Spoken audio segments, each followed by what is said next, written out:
Hello, everyone. I don't know if this is a good link. Who knows? He usually shares gold, okay? So check that link that he's sharing in the chat. We are going live in 5 minutes. Thank you for joining us for Bible study. Today we are on 2 Samuel chapter. What chapter are we on? 2 Samuel chapter 23, okay? You have. I have to change some things. Sorry, guys. Let me just figure something out. Boom, boom, boom. So we're going to be there in 5 minutes. Not letting me click David. Okay. See you in 5.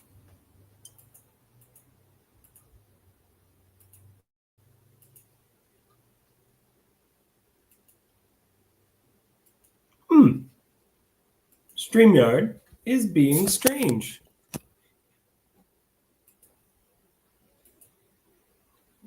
Let's try this.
Shalom. Good day. Good morning to Cassandra. Good evening to Yoav.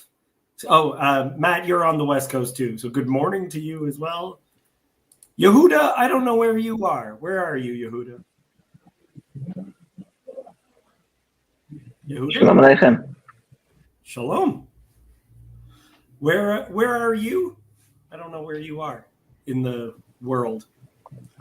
Oh, I'm in the USA. Okay. Is it your afternoon or your morning?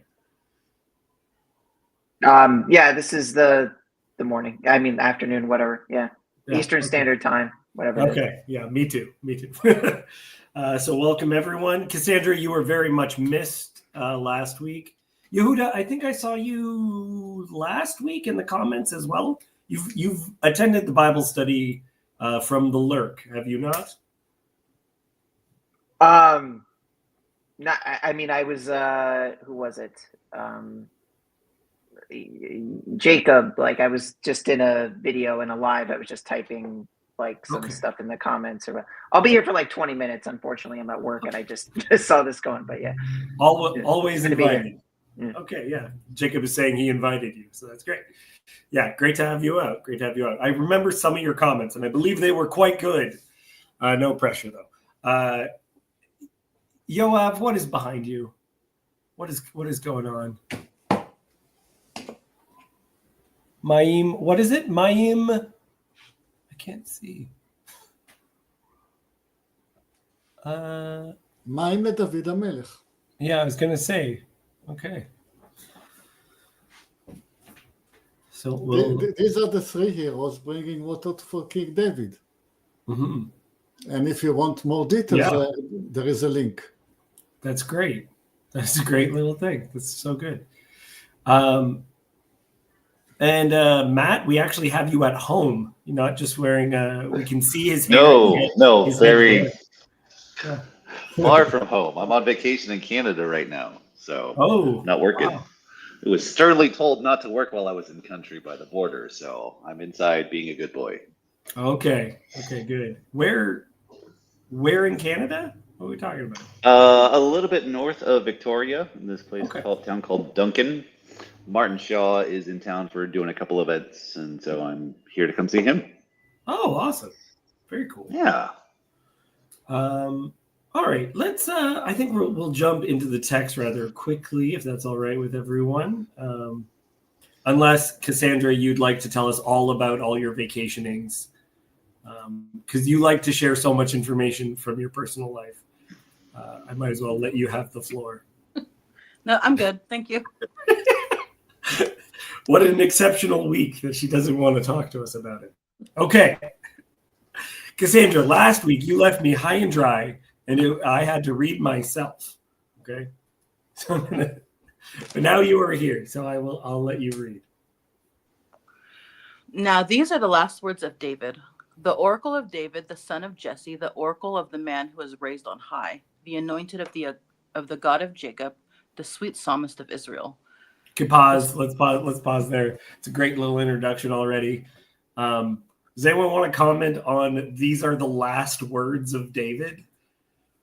Like, are we supposed to take that literally? What do you guys think? The last official I guess I have a question, like semantic domain of the word last. Is it the final, the concluding, the capstone, his last proclamation from the throne? I don't know. It could mean a lot of things, especially when you have that big of a role. Right. Yeah, it's an interesting idea. I've always wondered, there's a couple stories where, like, if you know that you're going to have last words, sometimes people do end on a very profound note. Or sometimes even silly. Oscar Wilde, who is known to be a very funny guy and very, like, clever, his last words were, one of two things has to go in this room, either me or those drapes. That was his last words, right? Like, he wanted to go out on a cheeky note. Ridiculous. That would take a lot of good timing to know right when you're about to die. Yeah. Otherwise, now you have to be quiet until you just got it. I like that. I had a cat that died, and we knew it was going to be her last day, and it takes all day. Like, she was done, and it was like in the morning, and I think it was like 10 o'clock at night by the time it actually happened. It was hours upon hours. Yeah. People don't realize that. So yeah, if you have your good last lines, you just then have to shut up for a very long time.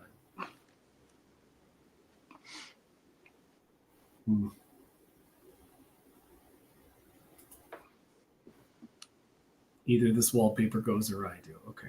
Yeah, I'll accept Don. That sounds better. It's interesting as well that he refers to himself as the one who was raised on high, the anointed of the God of Jacob, the sweet psalmist of Israel. Okay. Let's jump into, unless does anyone have anything else they want to comment? Okay. Cassandra, just do this little paragraph. The Spirit of the Lord speaks by me. His word is on my tongue. The God of Israel has spoken. The Rock of Israel has said to me, when one rules justly over men, ruling in the fear of God, he dawns on them like morning light, like the sun shining forth on a cloudless morning, like rain that makes grass to sprout from the earth. The thing that I would say is that remember, spirit and breath is the same thing. And so to me, the image that is here poetically, so wind, spirit, breath, right? That's all one word in Hebrew. And what is conveyed by saying the breath of Hashem speaks by me, his word is on my tongue. It's the idea of like it's God's breath that comes out of you. That's how I'm speaking right now, right? My breath is coming out of me, and that's how I'm speaking. And so in this image, he's breathing in like God's breath, the breath of the Lord, which is how God makes. And that's like the king is like God on earth, right? So he's taking, this is how God made the world, right? By speaking, right? The God of Israel has spoken. His word is on my tongue. So that idea is the word by which God creates. That's this Messiah, this king is like God's presence on earth. Does that, Yoav, how is that for you? Does that make sense? Or do you think I'm missing what the metaphor is?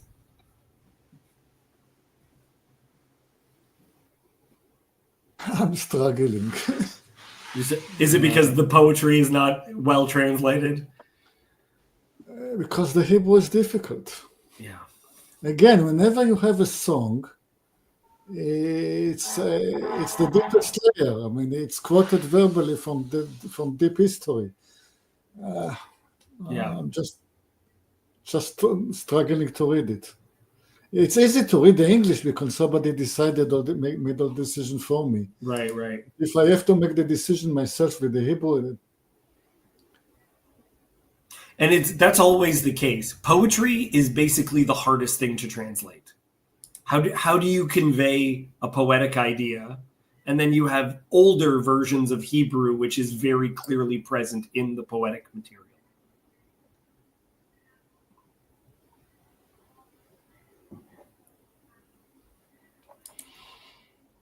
Any other thoughts from people? Okay, go ahead. My thought is that the name of the God changes from the previous song. You don't get the explicit name in this song. You got it a lot in the previous one. It's like a different transition. It's like if there were two traditions for David's last song, and they just gave you both of them. Sorry, I gotta go. Shalom Aleichem, everyone. Oh, thanks. Thanks for swinging by. So it is translating the divine name there in verse 2. I'm trying to think. Does it appear? Yeah, it's very short. It only appears once. Whereas, yeah, Yeah, it's the God of Israel, the Rock of Israel, the fear of God. Interesting. Yeah, it's always it's everywhere in this song. It's only God. They're never the explicit name, and it's definitely the God of Jacob. Okay, I alluded it at the end of the last chapter. You have the tradition of the God of Jacob, and you have the tradition of the God that brought Israel from Egypt. And those two songs came from those two different traditions.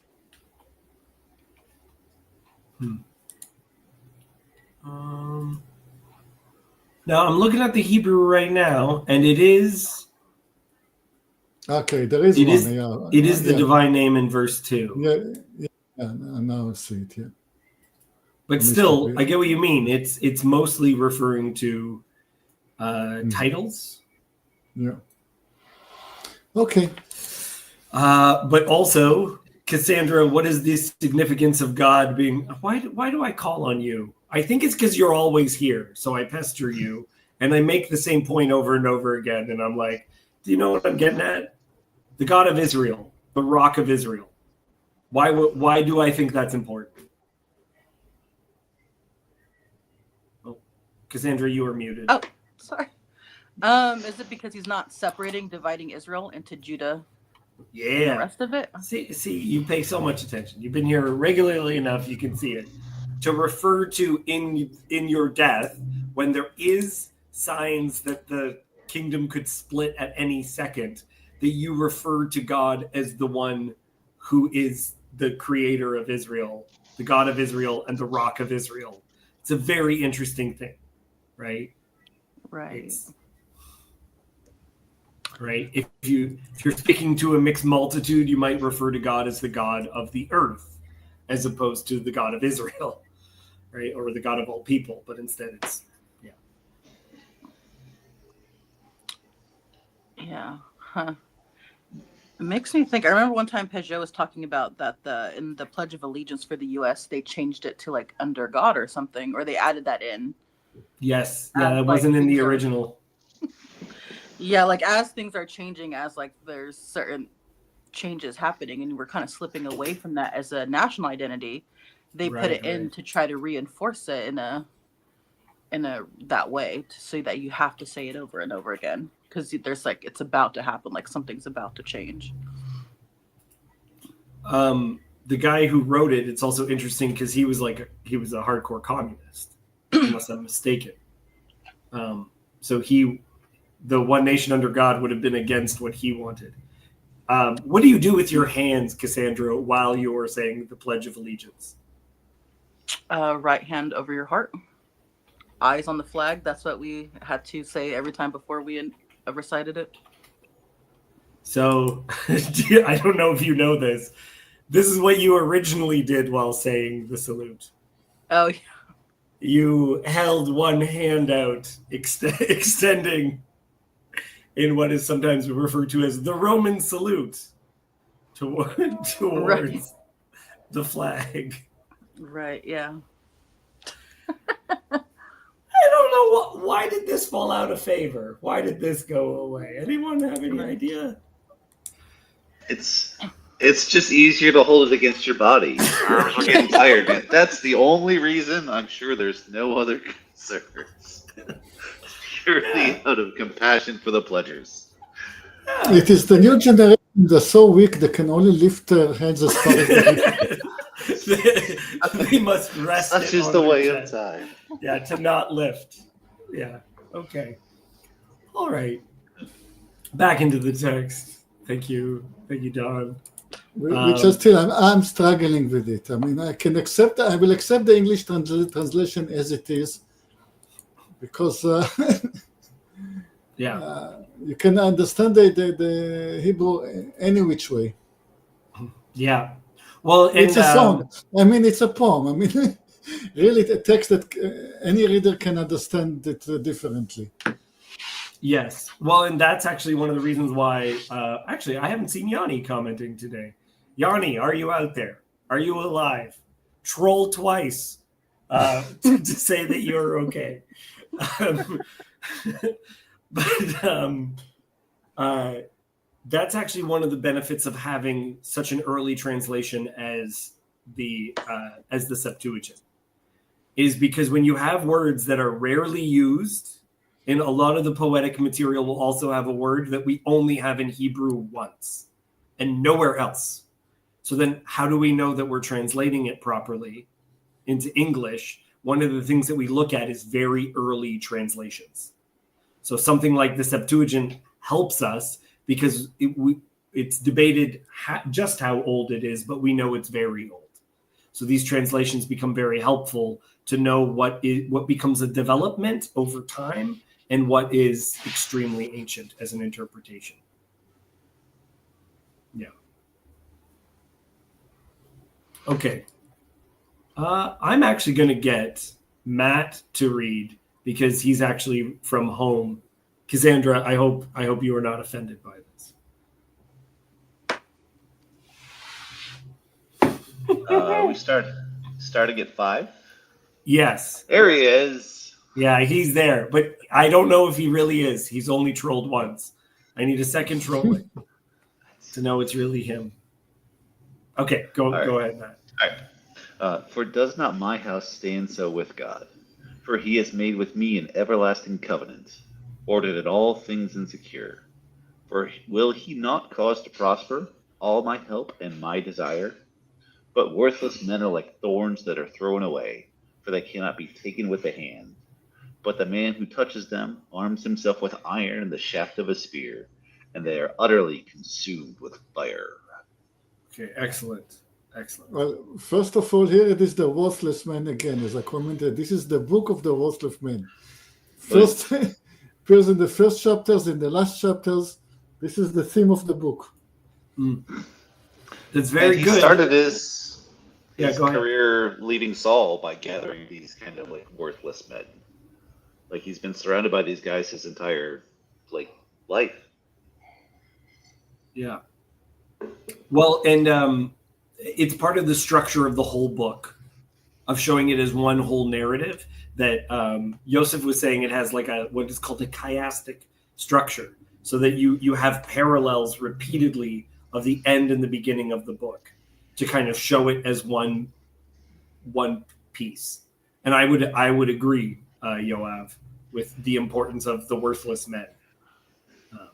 It's very central. When young God is depressed, I suggest that he will follow the link that I sent. It might lift his spirit. I don't know what is bothering him. I would love to know, Yanni. Or maybe, no, actually, you know what? Show up for Bible study and we can talk about this separately. Or at the very end. At the very end, you have an invitation to come on and say what I said that was terrible. I accept.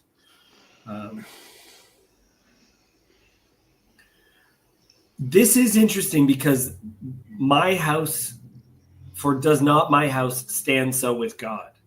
Again, relating this to Israel, how David is referring to house, like the house of David, is a way of saying the kingdom of David, right?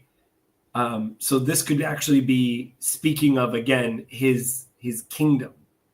For does not my house stand so with God? For he has made with me an everlasting covenant. It's, the importance of his kingdom.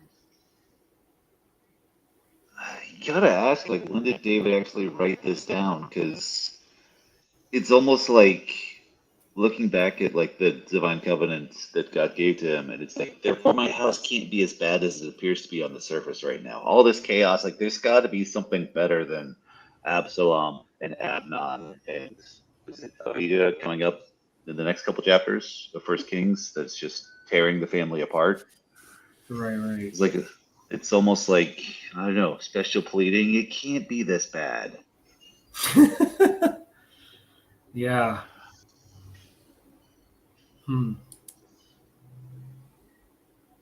Yeah, and the importance of the worthless men, because that's part of the breakup of the kingdom after him too, right? There's a foolish prince.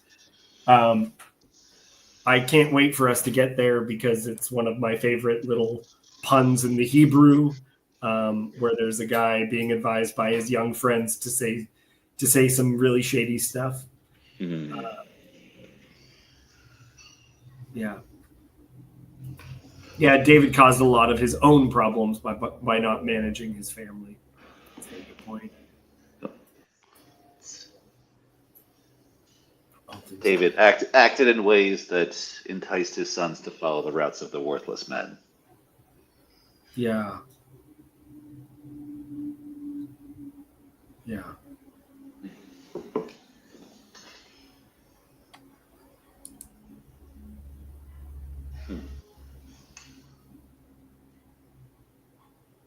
Okay. I don't know. Anything else from anyone?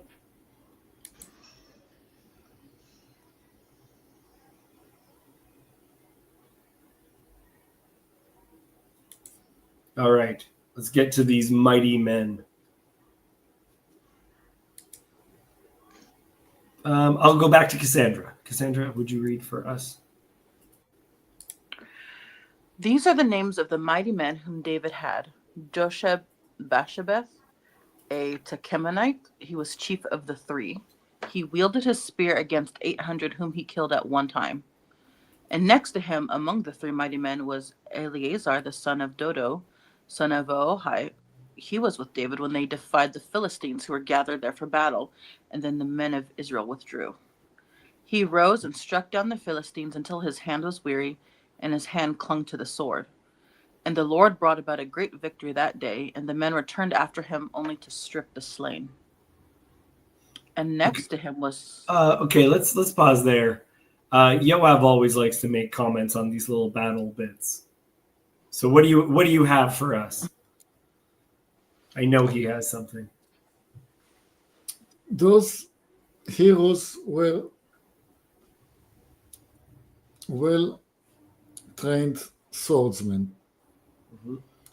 And I think this is you see it time and time again when Yoav is making his little operations with his enemies.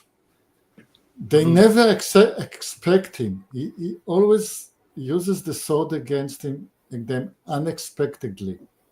Mm-hmm. Because that was their strength. They somehow mastered the swordsmanship with the Philistines. And everybody, hundreds of years later, was still using spears. Mm-hmm. And it even, with the Romans, they had the Spanish spear, the gladius. Mm-hmm. When the Romans were fighting the Celts or the Britons, the enemy never expected, didn't know what to do when somebody's coming against you with a sword. Because your instinct is you're holding something like you're holding an axe, or your instinct is to lift your hands above your heads in order to strike from above. But when you're lifting your hands, you make your stomach vulnerable. Mm-hmm. And this is the time the gladius is put to use. And this is the same trick that the Romans used, and Yoav and his men were used over and over again. And this is what the one man with his sword can just plow through the enemy camp. Mm-hmm. Nobody knew the proper way to defend against it. I just want to say something right now because some people might be confused. People think of the gladius as a sword, as a weapon that you hack with, but the purpose of the gladius, like the sword that everyone thinks of when you think of a gladiator, the gladius is actually for stabbing. It is not for hacking. They would sometimes do it, but all of their use of the shield and everything, it was as though you would just be stabbing with it. That's its main purpose, not as like a hacking weapon. is part of the confusion because gladiatorship is a certain like an ancient form of like WWE to a certain extent, where it looks really ferocious to hit you with the side of a blunt sword. It looks really cool from the stands, but doesn't do anything. Yeah, we have documentation that the gladiators survived very long, like they actually had long careers, and they would actually be hefty guys. They'd have a couple of extra pounds to them so that they'd be covered in scars because they would be rewarded for getting slashed and whatnot. Very similar, as you're saying, to like WWE, where they would cut themselves and whatnot to make it seem like they were really taking a beating, right? Yeah.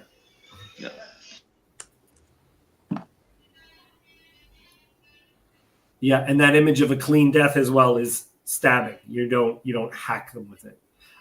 What I wanted to make an emphasis on is these are the names of the mighty men.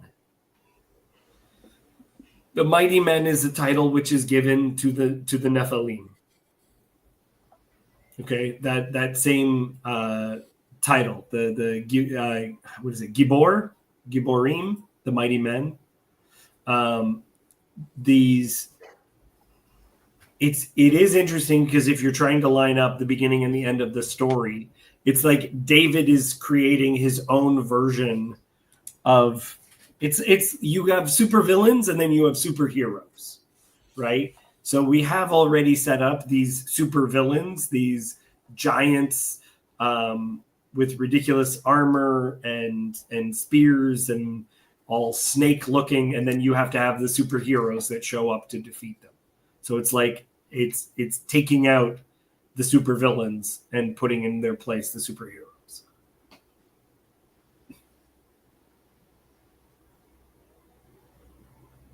Okay. Continue, Cassandra. And next to him was Shammah, the son of Agi the Harite. The Philistines gathered together at Lehi, where there was a plot of ground full of lentils, and the men fled from the Philistines.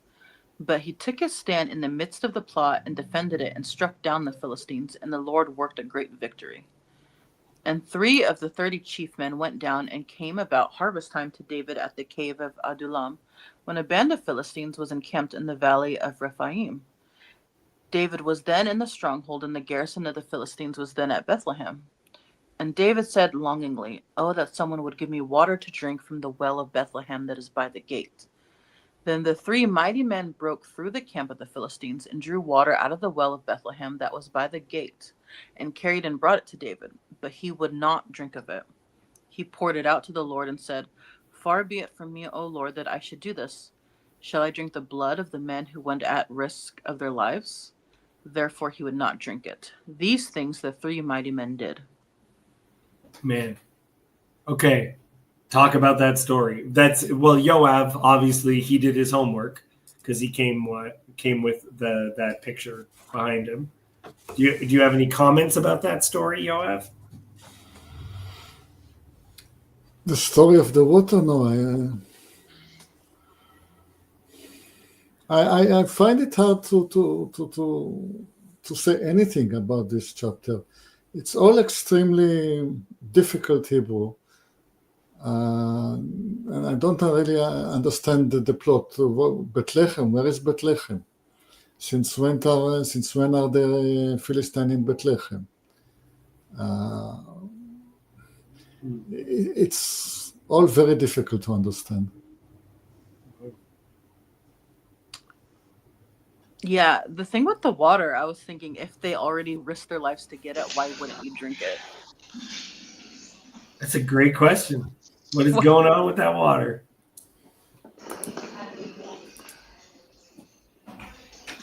Yeah. I mean, if you went and got it, wouldn't you be upset that he didn't drink it?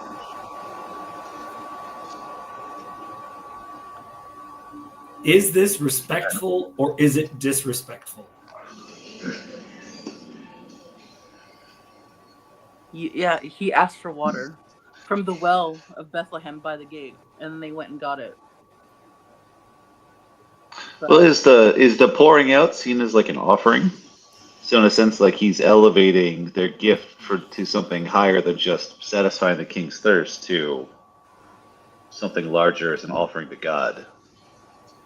Mhm. Yeah, I guess it's because of what he says that I should do. Far be it from me, O Lord, that I should do this.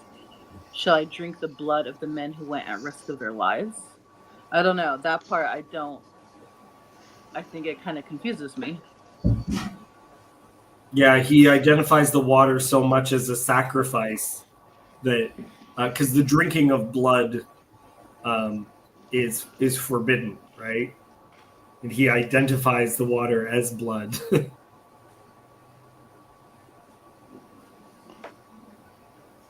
Okay. So I was right about there is some kind of callbacks to Samson here. And not just like the one guy holding off like a massive amount of Mhm. Philistines or enemy armies, but there's also the place of Lehi is mentioned, which is where Samson kills a bunch of them with the donkey's jawbone, and afterwards he prays and asks for a well, I believe. Hmm.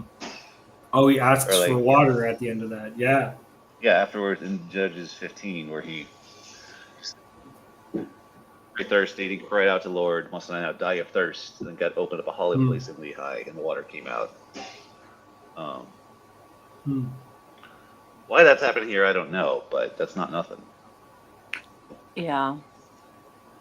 Well, I'm guessing then I don't know if that connects later when Jesus says, ask for something and they give him the sour wine. That's a little different.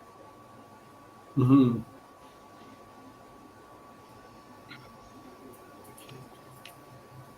Hmm. Some interesting ideas.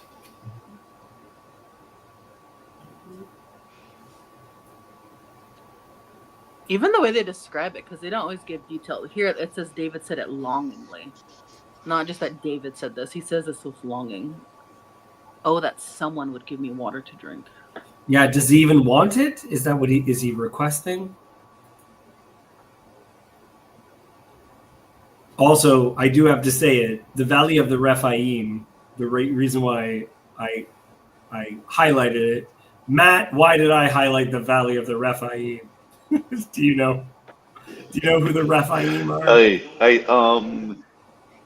The Rephaim, they're like the next level down from the Nephilim, right? Those are That's right. it's That's what right. happens to the Nephilim after you kill them. They become like wandering spirits. So it could be translated into Is that right? Is something that the name like for them? it has a notion possibly of return or rising. So some people go pretty dark with some of that interpretation, but they are people great of stature. Repha does? Is Is it a different route than Rapha to heal? I think it is related to that, and that's the idea. Like some people see them as like Nafal could be translated to fall, and Rafa could be the opposite, essentially.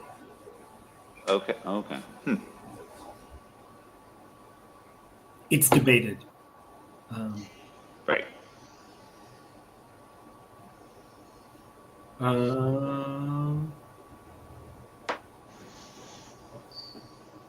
Yeah, longing for the specific water may have been improper. I think I've heard Yoav correct me. I think you can. Doesn't this water source still exist? Isn't it like a spring? It's like mineral water or something. Where? The well that's at Exactly where? That's what the question. Where is Bethlehem? I mean, if I read it, it seems as if David is in Jerusalem, and Philistines are in Bethlehem, which is sort of not far away from Jerusalem at all. But it is all up on the mountain. Since when, in the time of David, could the Philistine climb all the way to the peak of the mountain? I mean, it means that they conquered all of the kingdom, and only and they were besieging Jerusalem with nothing else left.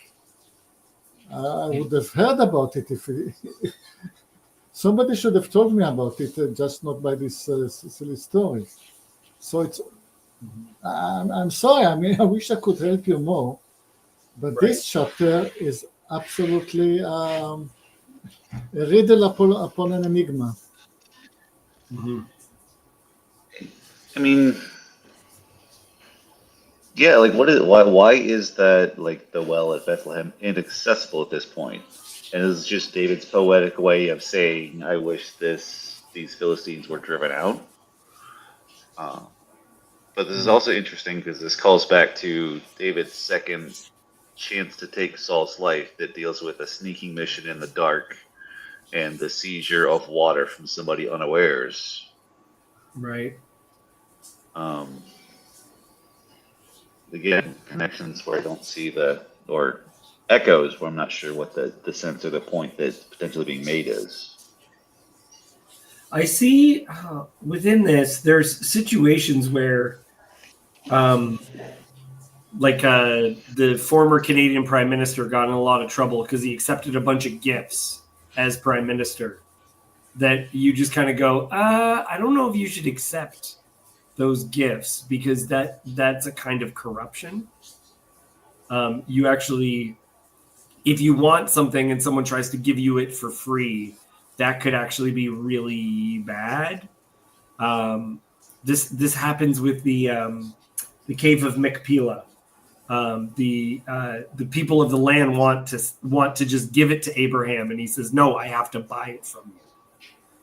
And they are like refusing, and he has to put his foot down twice as much to say, "No, I have to buy this from you." Right? Like, Abraham doesn't want to take gifts from the wrong source. See, I don't see any like criticism or anything that's going on here as far as like, because with the Abraham situation, that's him dealing with outsiders. Here, David is speaking out loud, and he has his troops that love him so much that they do this act of incredible heroism to provide a gift for them. All that seems completely above board, and the sort of thing you, as a troop, would kind of want to do to distinguish yourself before the king. Mm-hmm. And this could almost be like David coming to grips with the fact that, like, oh, when I'm king, even like the little like wistful sentences I say, like, man, it would be nice to get a little drink. Like, people are going to take that and risk their entire lives in order to get me what I want. So it could be a little bit David reckoning with the fact that, like, every kind of like reckless word that I drop will be picked up and I like that extreme severity. And so this is almost his way of, again, elevating what they've done, or maybe redirected, like maybe a way of saying, like, that's the sort of devotion that should be going to God alone versus. Oh, did I lose you, Cassandra? Are you still there? Yes. It appears that Matt is. So that is a very interesting idea. What kind of in my head in reaction to that is I used to volunteer a lot at a drop-in that served the homeless in Toronto. And I showed up early for something one time, and I would just, like, I had friends that were there. And I was just hanging out with like a homeless dude on a park bench, and we were talking for a bit. And the Canadians got him. That's pretty funny. And I said I was thirsty, and the homeless guy reaches into, and he went to a breakfast program earlier that day. And they gave him like a snack lunch. And he gave me the apple juice. He just gives it to me. Here, it's yours now. Right? And I was just saying that I was thirsty. And now I feel really bad because I said I was thirsty. And so I can't say no to him giving me this drink. But now I just took this homeless guy's drink. Right? Like, yeah, it felt very strange to me. And so I think about this now in relationship to that. I imagine, because like wells have a particular flavor as well, right? Like I have I have family in Michigan, and when I visit them, the water tastes different than where I am, right? You switch towns, it's different, right? So David wants Bethlehem water, right? He's you know, to be in your hometown, and you want a slice of pizza or whatever, the way that Windsor is known for a particular kind of pizza. There's a particular group of Italians make a particular kind of pizza just in Windsor. It has canned mushrooms, don't at me, and they grate the pepperoni. Those are the characteristics. So if ever you're in Windsor, Detroit has its own pizza, whatever, right? So when I'm home and my parents say, "What do you want?" One of those days I want pizza. So I'm just wondering, he wants the hometown thing, but he just desires it. And like you were saying, Matt, he just says it as a careless word. Wouldn't it be nice to have this? And someone risks their life to get it for him. You can understand why he then says, I can't do that.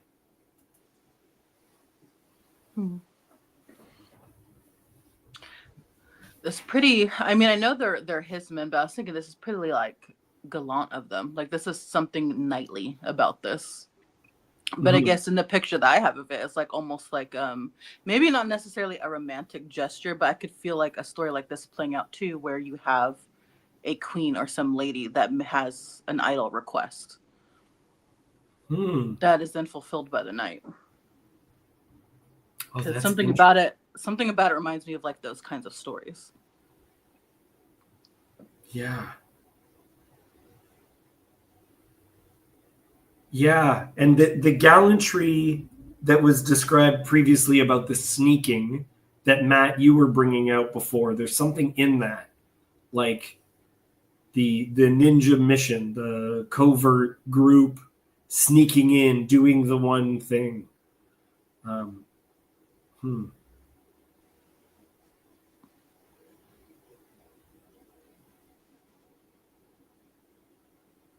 Yeah. Yeah, I don't know, but yeah, this is a very weird chapter. Yeah. And it's very interesting that he pours it out to Adonai, to God.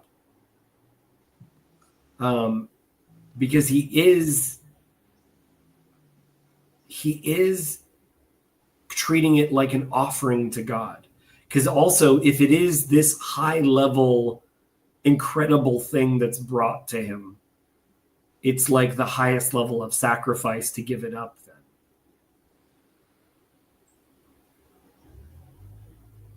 then.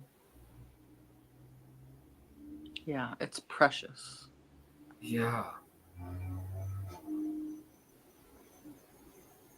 And that also is what you're supposed to do with blood. You're not allowed to drink it. I've given it for you to be poured out onto the ground. That's how blood is, in Leviticus.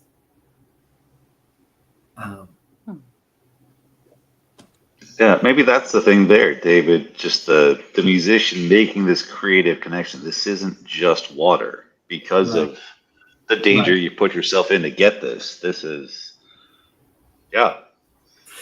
Oh, that's very interesting, because then would the men, if David takes this and offers it up to the Lord, would they have been scorned by this? Or would they have seen that as even greater?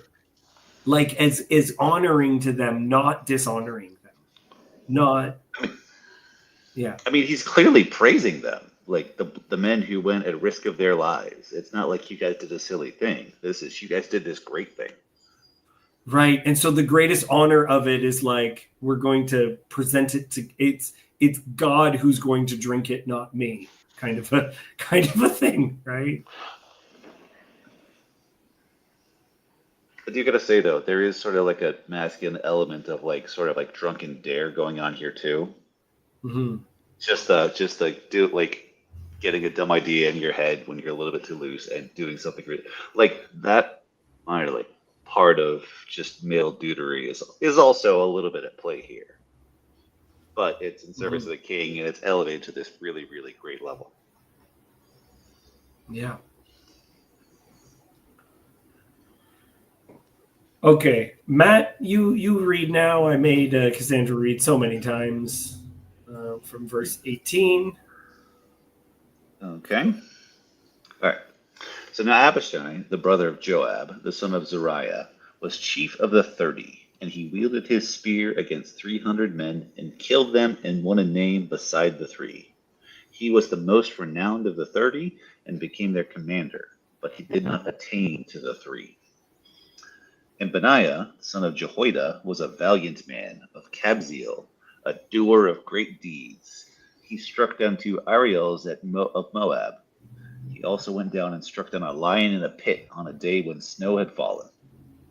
And he struck down an Egyptian, a handsome man. The Egyptian had a spear in his hand. But Benaiah went down to him with a staff and snatched the spear out of the Egyptian's hand and killed him with his own spear. These things did Benaiah, son of Jehoiada, and won a name beside the 3 mighty men. He was renowned among the 30, but he did not attain to the three. And David set him over his bodyguard. I use this expression, by the way, he was a mighty man, but he did not attain to the three. Is like, I really like saying that for like someone who does a good job, but not the best, right?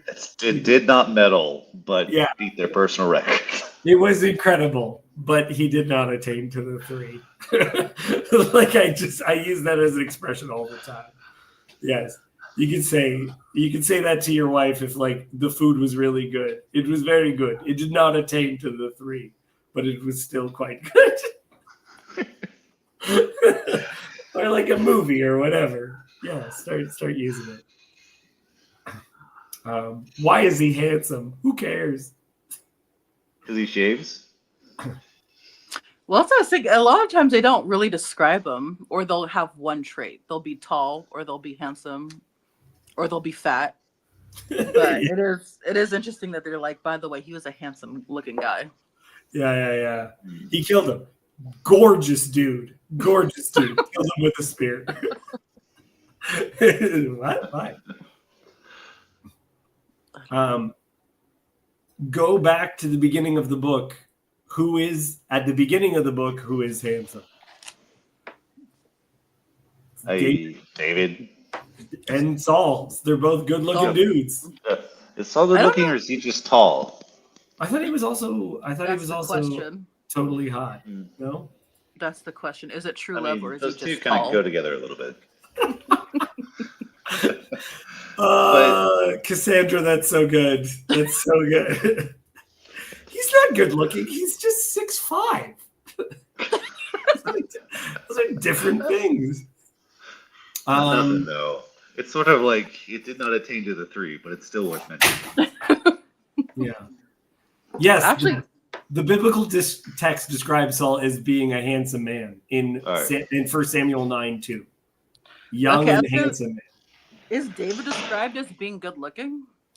There was not a more handsome man than he among the sons of Israel. Yeah, David's also good looking. He's also okay. Yeah, both handsome. Worth noting, like David also killed a lion and took an enemy's sword and killed him with his own sword. David was a short king, right? Yeah. No, that's not true. I think it's just when he's younger is when he's short. I don't think we have any indication he continued to be short. Yeah, I'm sure he was average height. Average.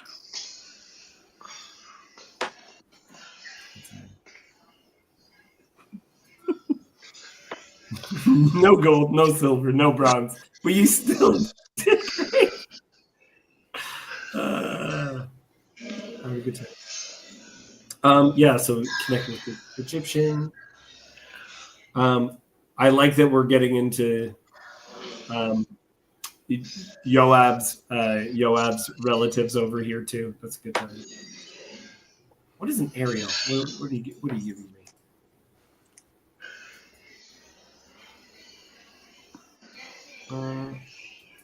Is it a bird? The meaning of the word aerial is unknown. Oh, I'm going dark again. Okay. Yoav, do you have any idea what an Ariel is?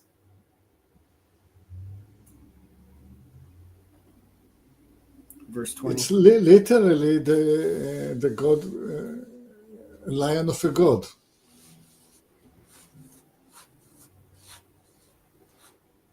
The lion of a god? It's a lion that belongs to a god. Yeah. So This is what it literally means. I mean, I have no idea what this chapter is all about, but if you ask me, I'm sorry. Yeah, Ariel. Okay, yeah. the two lions of the god of Moab. Yeah. Okay. So Did Moab have sacred lions? did they have No, but I mean, you still you have sometimes statues of lions in temples. Mhm. Why wouldn't there be a lion in the temple of the god of Moab? Is this another heist like the water thing? He goes in and like beheads their two lion statues? Yeah. Then he kills another lions in the day of the snow. I have no idea what they're talking about. this is also There's a lion in the pit in the day of the snow. yeah. I mean, when they wrote it down, everybody knew what the day of the snow was because they don't bother to say that, yes, you know, that day of the snow, yes, this is when it killed the lion. I have no idea what they're talking about. No. 5 years ago in Tacoma, we had snowpocalypse. We remember. It was a great day, great weekend. So how many lions has this guy killed? 3. Okay. All right. Yet somehow this guy does not attain to the 3. Man, to get into that 3, eh? I mean, once you get in, it's a huge insult to get the boot from the 3. So it's sort of like once you got your 3 locked in, you can't replace anybody.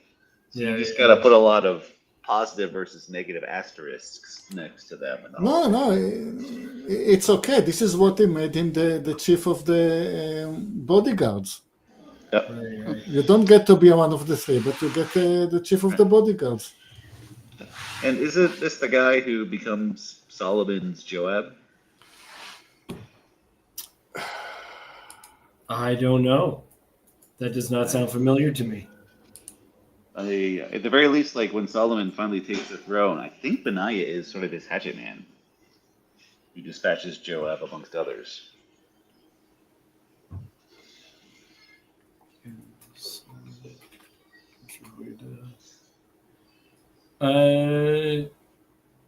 Yeah. In his later role in the reign of King Solomon, he was a valiant warrior, one of David's mighty warriors, and later served as commander of Solomon's army. Yeah, good catch. Solomon's support. He actively supported Solomon's claim to the throne, helping to ensure a peaceful transition of power. He was tasked with carrying out the execution of individuals who opposed Solomon, including Adoniah, Yoav, and Shimei. So, Yoav, look out for dudes named Benaiah. Oh, what does his name mean again? I think his name means God builds. Yeah. It's Hashem has built. Hashem builds. That being the name of the guy who's going to build, like the leader when they're building the temple.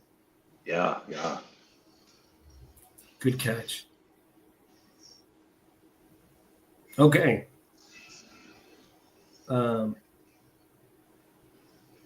He's of Kabzeel. Have you been to Kabzeel? Is this what? I don't know any. Like, it's again the groupings that these guys are a part of. It's a strange bit. It was the most remote city of Judah, located in southern Judah, on the border of Edom.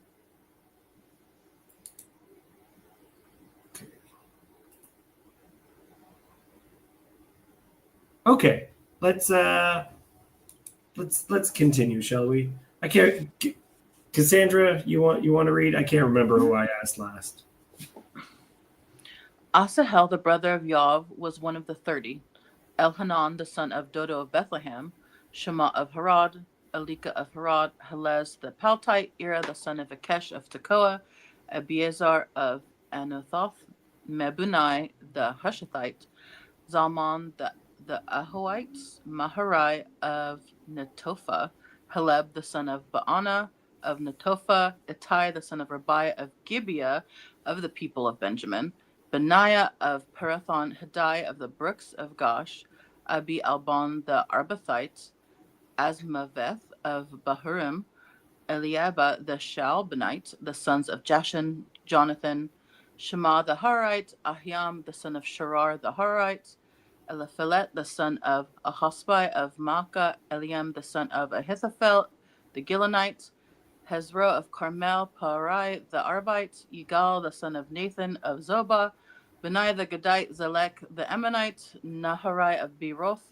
the armor bearer of Yoav the son of Zariah, Eri the Ithrite, Gareb the Ithrite, Uriah the Hittite, 37 in all. So interesting. The 30 was actually 37. But look. The 30s, that actually, I think that comes up in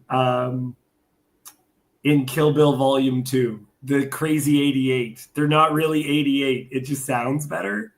Like, you don't want to call them to like the 80, 83. That just sounds bad. The 88 sounds great though. It becomes its own brand, the 30. Yeah. It becomes brand. So you have a couple extra people that are like, make him one of the 30. But sire, that would be 31. I do not care. Make him one of the 30. They're real strict with that 3 demarcation, but they get real loosey-goosey about the 30, you gotta say. I like that so much. That's so good. Oh, yeah. Wow. The problems with having so many mighty men. That's actually a lot. Mm-hmm. It's interesting as well. Asahel gets brought in, is one of the 30. So this guy has been such a problem. This family has been such a problem, but I mean, he's part of it, guys. He's one of them. Emphasizing that there's a guy from Benjamin. That's the only tribe that's really mentioned is Benjamin, which again plays this role of the importance of the unification. But not just Benjamin, but Gibeah. That's Saul's town, too. Yeah. That's right. It's sometimes even called Gibeah of Saul. Yeah. Yeah, and you have the son of Achitophel. That's right. Yeah, is this ancient Jewish NATO? Thank you, Yargod. Yeah. Not quite that big, but like Team of Rivals, maybe? No, I think it was, because the big picture is it's the beginning of the Iron Age, and you're racing to construct empires. Mm-hmm. Because at the end of the game, there will be one empire left standing. That will be the Empire of Ashur. Mm-hmm. So you have to make alliances. So David starts with actually killing all the Philistines he doesn't need, making alliances with the Philistines he can, and then annexing the Moabites and the Ammonites. And then Solomon, after him, realizing that he cannot, by military force, go any further. So he make political deals with the Phoenicians. And he married so 1,000 wives in order to get so many deals. And then you have Ahab later heading a coalition that is trying to stand up to the Empire of Ashur.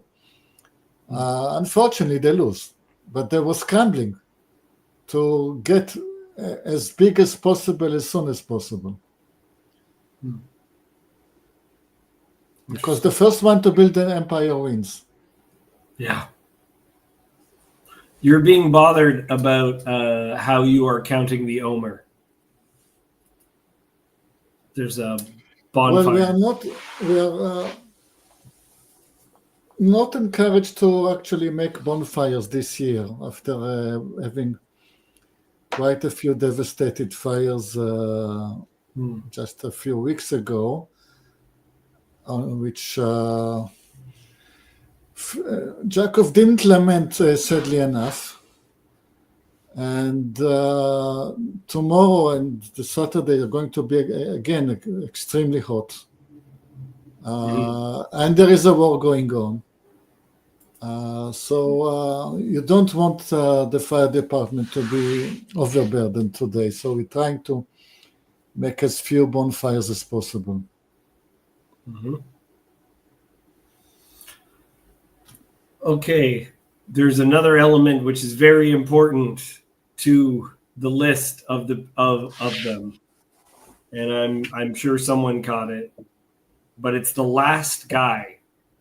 The last person named is Uriah the Hittite. Maybe by the time at the end of the time of David, there were only 30 remaining.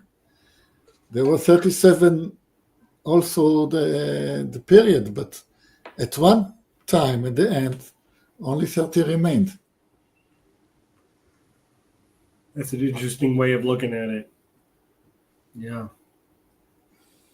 It is. So the 30 were like his special troops, right then? Mm-hmm. His... It also, to me, and I think I mentioned it when we were covering the section, the notion that Uriah was unknown to David seems to me like you have to be ignorant of the text. You have to only be reading that one chapter to think, oh, he's calling this poor soldier in. It's like, just think about what this means, right? How many like head generals does someone like David have? I would not be surprised if like the number of divisions he has is like these are the highest levels of authority that he has among his army. And this was a guy who went out with the army over and over again. And Uriah has a house close enough to the king's palace that the king can see into his house, like they're neighbors, and he's one of the 30. So it's very, very interesting that in this chapter, like we have the ending is the next chapter, but we are being reminded in the way that it's why put Uriah as the last name mentioned. It wants that to be what we're left with. A reminder of David's downfall. Because this poem up at the top, it's beautiful. It's all about how secure he is, right? Who's getting? Is that a bomb? Is that what is? Do you have to? Are you really? Are you safe?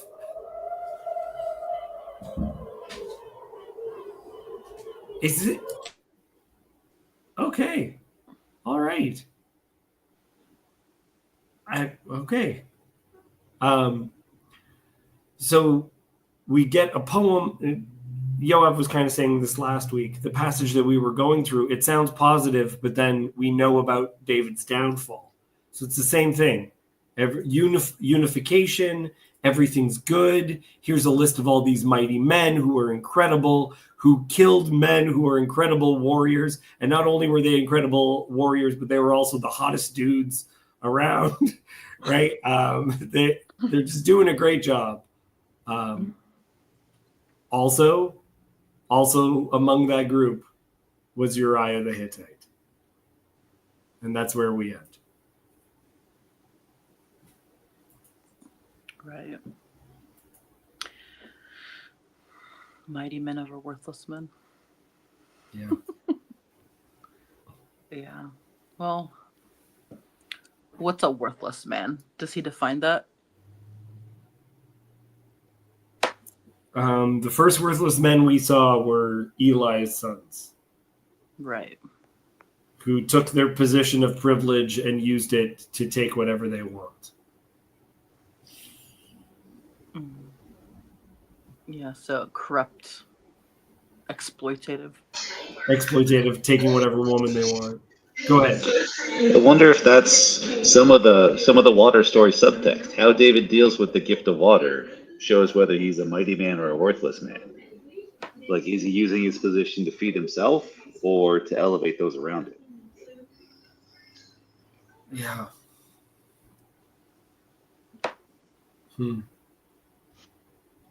That is interesting. Because that is very dependent on how we interpret the water. Is he good with the water? Is that the right response? I think it might be. I don't know.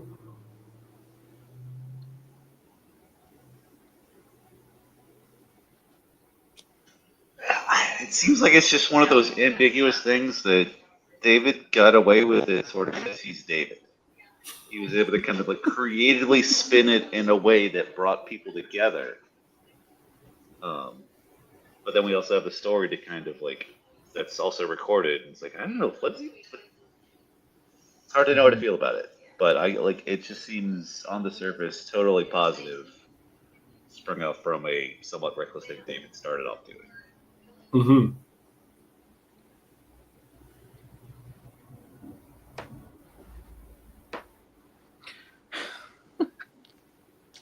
Yeah, it does seem like things are good for David always. It works out, but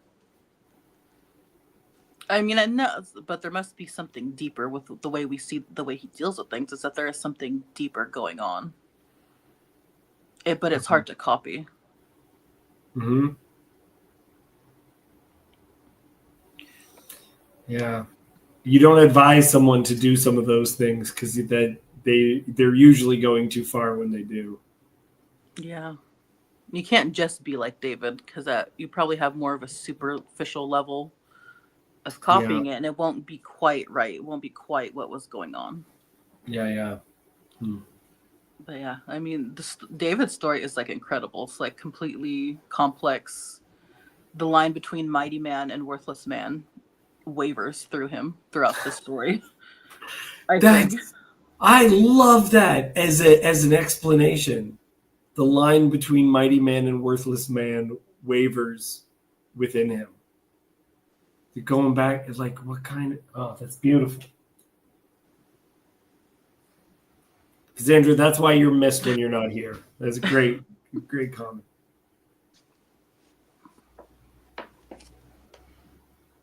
Yeah.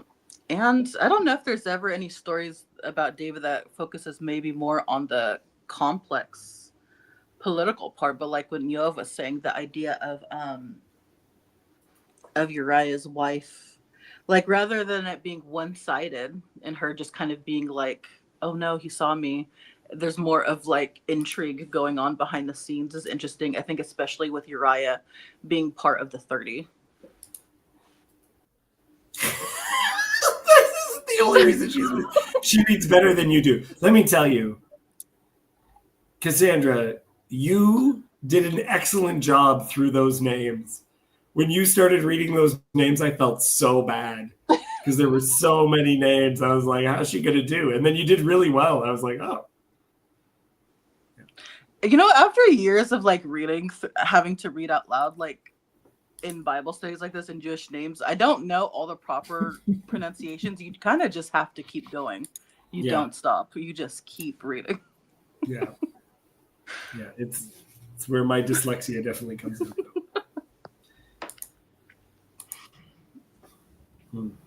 Yeah. That is. Well, were you going to say something, Cassandra? No, I think it's still better to have you read than doing some channels. I see they use AI. They have AI read everything. Oh, no, thank you.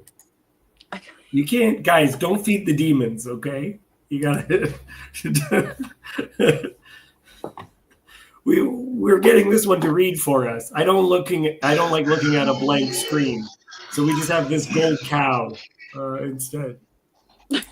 Look at how our chapter started. The breath of the Lord and the word of God on our tongue. The robot can't do that. They don't breathe. Yeah, it's a good point. Yoav, everyone needs to be reminded that Yoav just sits there, very mild-mannered, but the dude's a badass, and he treated an air raid siren like it's when your fire alarm goes off. Like it's just a minor inconvenience for him that he didn't even notice. He's just like, I noticed, but okay. The situation like that. There is a ballistic missile coming at me from Yemen. It's a lot of thousands of miles away. Right. Yeah. It's probably not going to hit me exactly on my head. Right. But it's probably going to be taken down. And there's going to be lots of sharpener. But if I'm in the house, I'm not afraid of a piece of metal falling on my head. Great point. And anyway, we're getting one once every 2 days we get one. Yeah. So, I mean, you do get used to it, I'm afraid to say. Yeah. But anyway, I'm trying to looking what was the result of it. Okay. Yeah, we have intercepted that one. Usually, it's sort of 98% of the time we intercept it. So this one was intercepted as well. Jacob says he is learning Torah. The angel of death can't get him. That's how it works. You're in the house. Yes, and if something happens to me, I mean, I need a lot of brownie points. I hardly. That's right. This will get you a little bit higher up. Yes, I hardly ever did anything good in my life. So. Mm-hmm. And this is one of them. So. Okay, I think we're going to leave the passage there, unless there's other things that people want to talk about. I wanted to show something as a visualization. We always get text notes. If you're reading in the ESV, you'll see this, and it'll say, "Okay, you like right over." Okay, can you see that? There'll be like a text note, a footnote, so you can know if there's a debate about the Hebrew, if a name means something else. And oftentimes there'll only be like one note, sometimes not even in a chapter. This is our chapter, right? It's Hebrew from rain, or the favorite of the song. Like when Yoav was talking about how debated so many of the words are, that's even addressed in the fact that the number of footnotes it has is expressing that. If you can't read your Hebrew, read your footnotes, okay, people? I want to stop there. I kind of, purposely was camping only in this section because I want to call Yosef out for the last chapter for it. But this was a great group. Thank you guys for your interaction. Thank you, Jacob, who's actually interacting on topic too. Yanni, Don. Oh man, now I wanted to say Donnie because I just said Yanni. Don, who there's no way I'm picturing correctly. Whoever this dude is. Do you guys know this dude? I've seen him around in the comment sections before. Yeah. And we also had Yehuda at the beginning. So thank you everyone for coming out. Check the link that Yoav dropped if you want to have a good time. I can't remember what it actually is. It's a song about the affair of the water, the three heroes bringing water to David. Nice. Again, okay. Love you guys. Thank you so much for coming out. I'll see you all later.